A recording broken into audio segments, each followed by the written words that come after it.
सारी सर्दी बारिश में लाखों की तादाद में लोग किसान आंदोलन में शामिल हैं।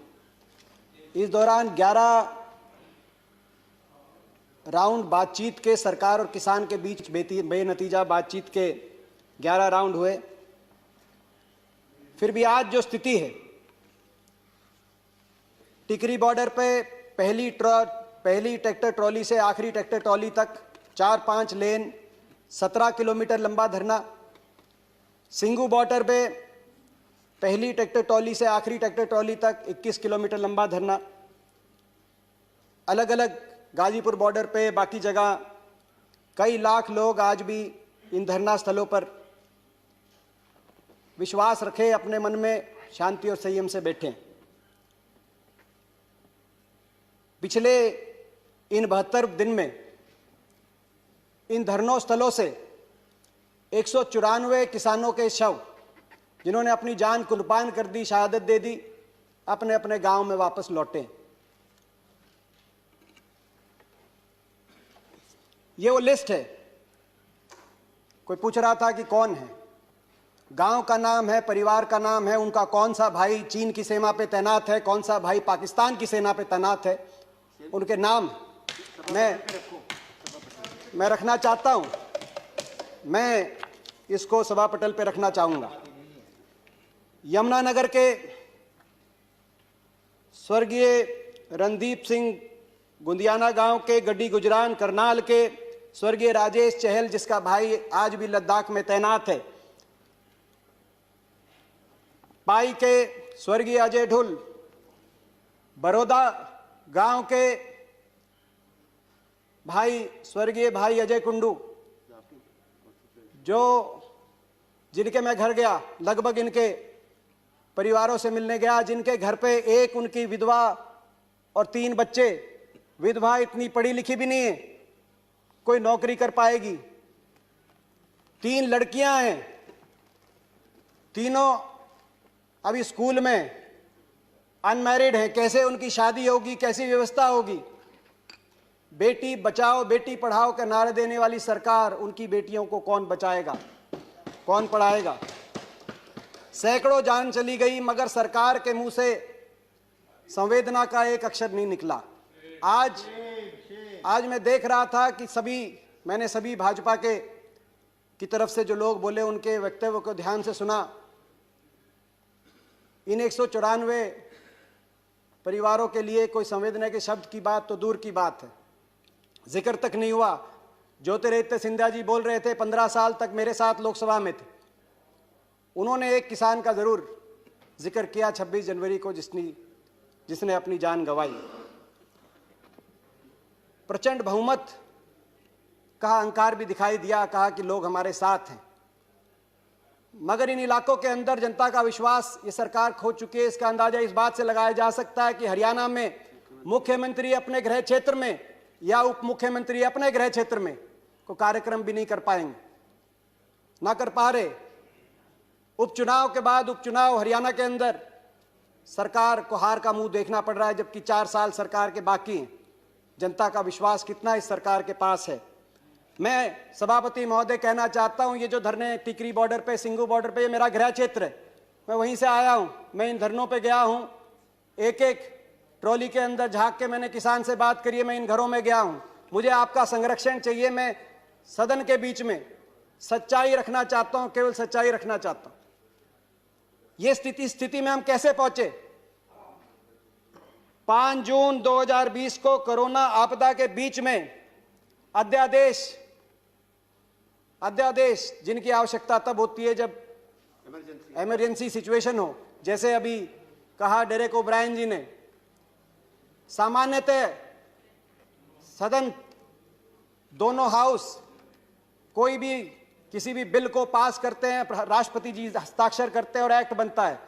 अध्यादेश जब राष्ट्रपति जी के हस्ताक्षर से एक्ट कानून लागू हो जाए और उसके बाद दोनों सदनों को केवल एक रबर स्टैंप की तरह उसको पारित करने के लिए प्रयोग किया गया। आंदोलन शुरू हो गया पंजाब में, 6 महीने तक आंदोलन चलता रहा। हरियाणा और पंजाब में कहीं पिपली में लाठीचार्ज हुआ तो कहीं पंजाब के एक एक टोल पे किसान बैठा मगर उनकी सुनवाई नहीं हुई और 6 महीने के बाद शांतिपूर्ण तरीके से वो किसान उठकर उन्होंने फैसला किया कि रामलीला ग्राउंड में जाके धरना देंगे।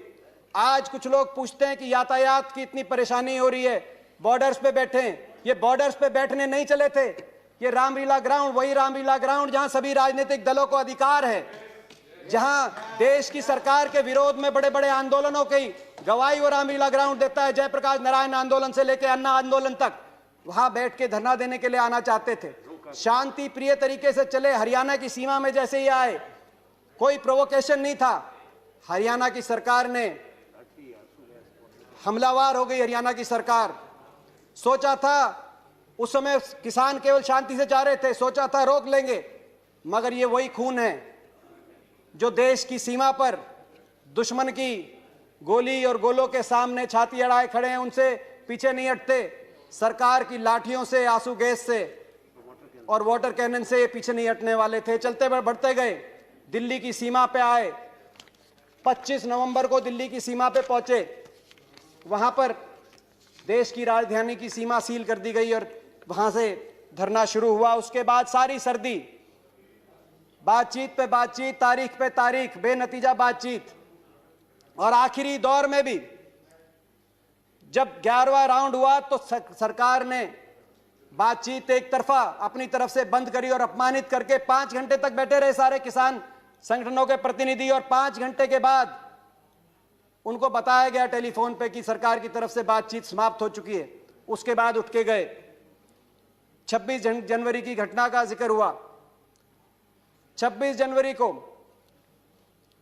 जो कुछ भी हुआ, लाल किले पे जो हुआ वो असहनीय। कहीं कोई उपद्रव होता है, असहनीय। उसकी जांच भी होनी चाहिए, जो दोषी भी हो उनके खिलाफ कड़ी से कड़ी कार्रवाई भी होनी चाहिए। लेकिन न्याय का तकाजा है, दोषी तो बचे नहीं मगर निर्दोष फंसे नहीं। यह व्यवस्था है न्याय की हमारे देश में। 26 जनवरी की जब घटना आई तो इस घटना की निंदा सारे किसान संगठनों ने करी। उन्होंने सबने अपने आप को इस घटना से अलग कर दिया और कहा जो दोषी हैं उच्च स्तरीय निष्पक्ष जांच हो। तरह तरह के लोगों के नाम सामने आ रहे हैं।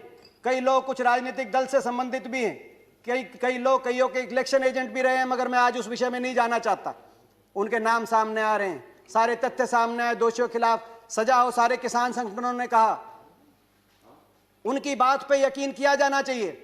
इसीलिए किया जाना चाहिए कि ये 2.5 महीने से बैठे, मेरे इलाके में बैठे, मेरे गृह क्षेत्र में बैठे। 2.5 महीने में पुलिस के थानों से आप पता करा लिए सभापति महोदय, लाखों की तादाद में बैठे हैं। किसी को तंग करने की बात तो दूर है, किसी की तरफ हिंसा की बात तो दूर है।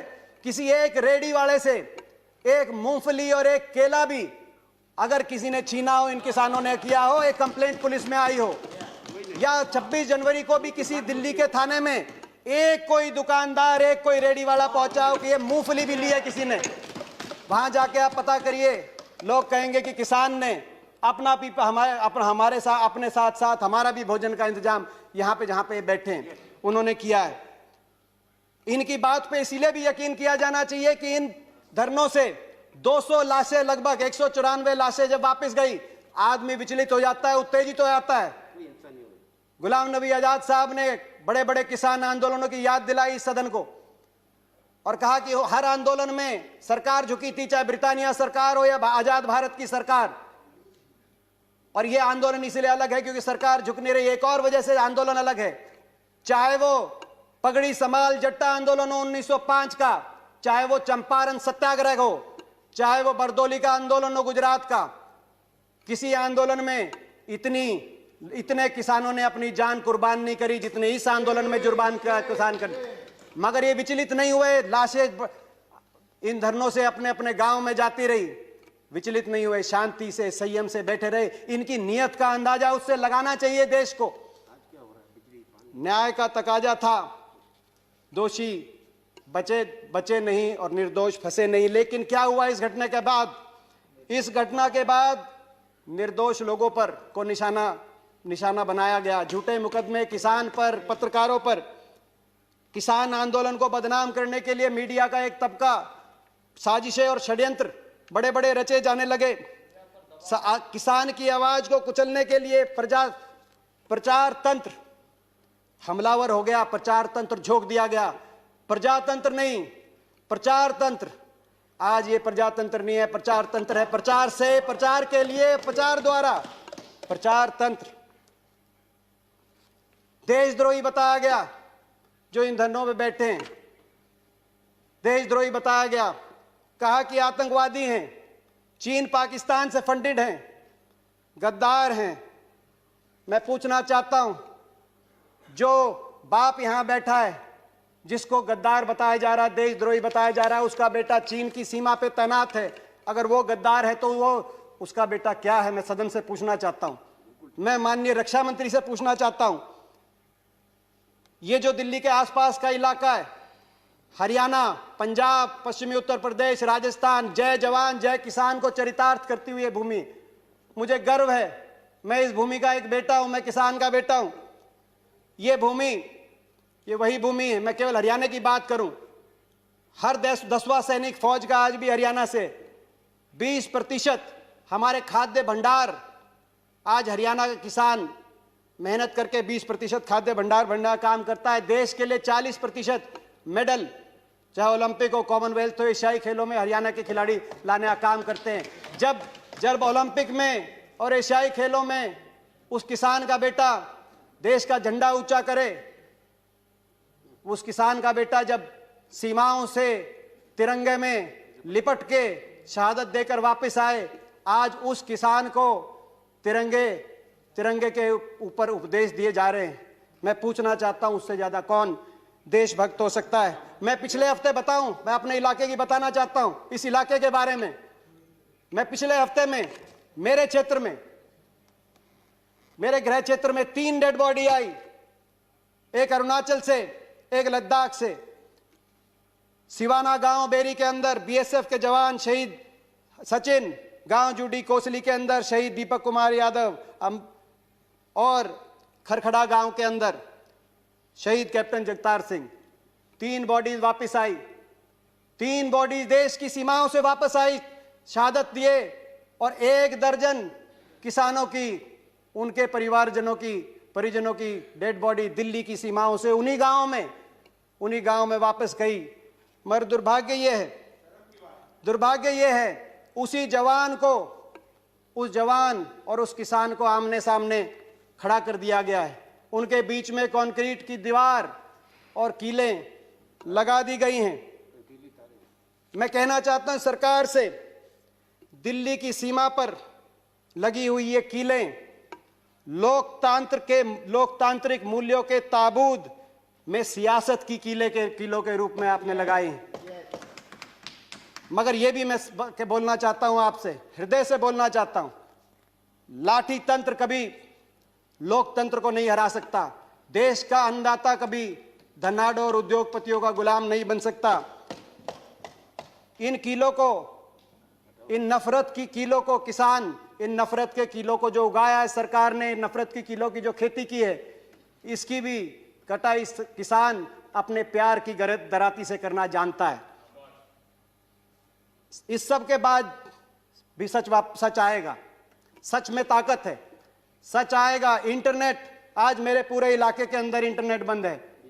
आपके इंटरनेट, आपकी दीवारें, आपके पहरे, आपकी कीलें सच को रोक नहीं पाएंगी। सच बाहर आएगा, एक दिन सच जरूर आएगा और हम न्याय और अन्याय की लड़ाई जरूर जीतेंगे। एक आशा जगी थी प्रधानमंत्री, 3-4 दिन पहले एक बात आई प्रधानमंत्री जी की तरफ से कि मैं दूर नहीं हूं, एक टेलीफोन कॉल, मैं बहुत नजदीक हूं, एक टेलीफोन कॉल की इंतजार है। आशा कुछ जगी थी। मगर मैं पूछना चाहता हूं, उसके बाद 4-5 दिन से हुआ विपरीत। जैसे ही प्रधानमंत्री जी ने यह कहा, अगले दिन सीमेंट की मोटी मोटी दीवारें, 15-15 बैरिकेड लेयर की बैरिकेडिंग, हजारों की तादाद में हथियारों से लैस पुलिस बल, और यहां तक कि इंटरनेट, मेट्रो, बिजली, पानी और शौचालय की जो टेम्परेरी टॉयलेट लगे हुए थे, वो फैसिलिटी भी वहां से अगले दो प्रधानमंत्री जी के बाद के तुरंत बाद हटा दी गई। शौचालय, स्वच्छ भारत का नारा देने वाली सरकार, जहां इन धरनों से लाखों किसान जहां डटे हुए हैं, वहां से शौचालय को भी हटवाने का काम कर रही है, दुश्मन की फौज को भी सरेंडर कराते हैं, वहां भी पानी का और शौचालय का इंतजाम कराते हैं। मैं पूछना चाहता हूं, ये कौन है? प्रधानमंत्री जी तो कह रहे हैं कि हम किसान के नजदीक है, बाय एक फोन कॉल दूर हैं। मैं पूछना चाहता हूं कौन है जो मगर प्रधानमंत्री जी और किसान के बीच में दूरियां पैदा कर रहा है पिछले 3-4 दिन में? ये किसान देश की राजगद्दी पे कब्जा करने नहीं आए। ये किसान क्या मांग रहे हैं? ये केवल ये मांग कह रहे हैं कि जो सरकार ने दिया है उसको भी लौटाना हम चाहते हैं। जो जिस हाल में हम थे, जो हमारे पास बचा था, उनको इन 3 कानूनों के माध्यम से ना छीनो, केवल ये गुहार करने आए हैं। किसान आखिर आपसे क्या मांग रहा है?